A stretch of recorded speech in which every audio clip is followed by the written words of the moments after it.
we started just dreaming. It was just an idea. There was no tiny home community. There was no land that we had. God put this vision in my head of what a tiny house community would look like. And he actually put it right next door to where our building was.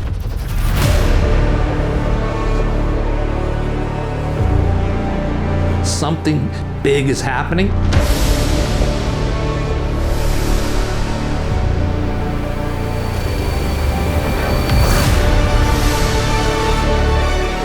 We're gonna see roads going in, we're gonna see utilities going in, houses being set.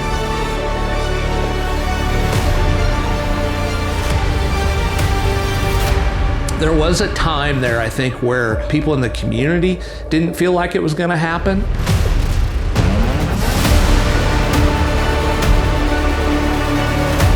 This is a historic day. Our first tiny house is arriving on the Elevate community site.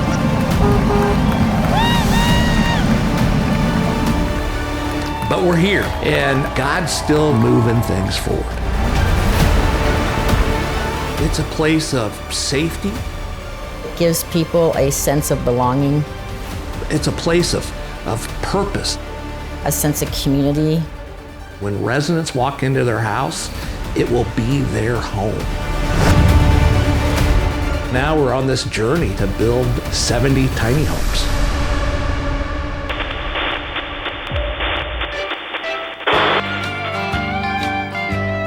And even though the crowds keep pouring into Branson, don't worry about a place to stay. The town has plenty of lodging. Some of the local favorites include the Southern Oaks and the Magnolia Inn. So in 1995, we had 2 motels where people began to live in them. They were called weekly and extended stay motels. By 2008, we had over 40 of these motels. We realized that there is a huge housing issue, not only houses located next to jobs because of affordability and lack of public transportation, but that the model of living in extended stay motels was not going to be sustainable. I remember hearing Dr. Ben Carson talk about the solutions in communities that had zoning restrictions, that tiny houses could be a solution for that. And so we just started dreaming. Okay, here's a funny story. Brian, my husband, and myself were at a restaurant in Branson, and Brian had been talking about this tiny home community for a couple years. I'd been talking about it for a while, and she said, well, do you see that in your head?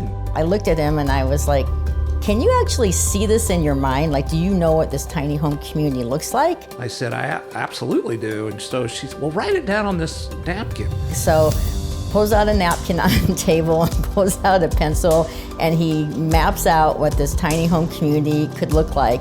And it was amazing because he had like streets and tiny businesses, and all the houses were nice and neatly drawn on the napkin. And at that point I realized, oh my gosh, he really has a vision for our community. God has gifted him as a visionary to help make really great changes for our area.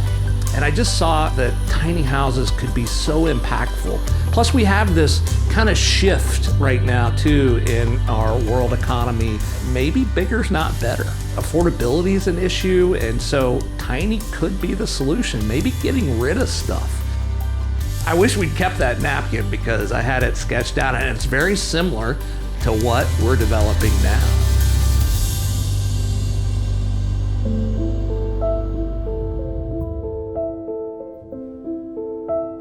About 2.5 years ago, I decided that I didn't want any more abuse. I've had difficulties in the past with wanting to live. The cancer diagnosis in my life has been challenging at times. But that was about the only way I could accept even being homeless was the alcohol, you know. kind of numbs all that.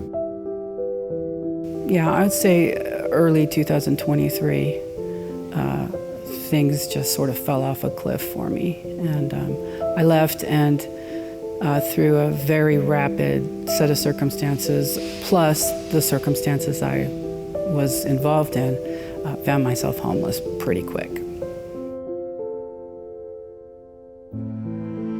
There I was, and homelessness became an instant thing, and I had a car, and so I was able to use that as a mobile living situation for a time. Never dreamed that would happen, but it happened to me, and I just had to accept it. But, you know, things happen, and thank God for family, you know, especially a daughter of mine who, you know, I called her up and said, you know, I'm homeless, daughter, and she said, where you at? And I told her, and she said, I'll be there tomorrow. And so she's the one that was instrumental in putting me into rehab. Food became impossible. You don't have a refrigerator, you don't have a freezer. You realize that the fear of this being your home wasn't as bad as the fear of, I don't know what's going on around me. Where can I be that I'll be safe, where I won't feel like I couldn't scream for help should I need to. But I thank the Lord for that car, because that car got me to Elevate Branson.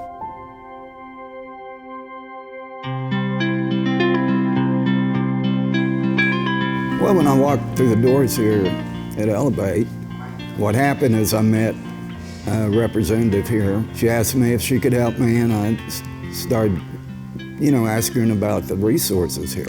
She led me to the tiny house application, kind of got a little, you know, background history on me. So I came inside, and Crystal France is the first person that greeted me at the desk, and there were multitudes of people in the lobby that day, and I was crying. And eventually she came walking towards me, and I just kind of looked up at her and said, I'm homeless. Just blurted it out, I'm homeless, I need help. Elevate Branson has given me a place for belonging. I am able to see my neighbors here and help them.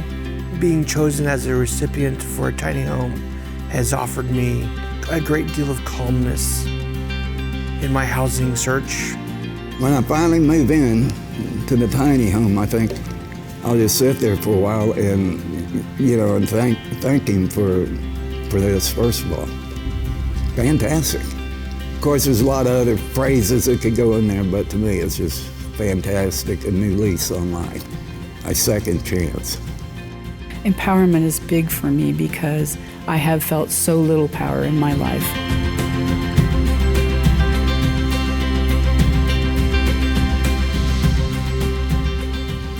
When I open the door to my tiny home, Jesus and I are going to walk hand in hand through the door. I think the first thing I'm probably going to say is that myself and this home will serve the Lord.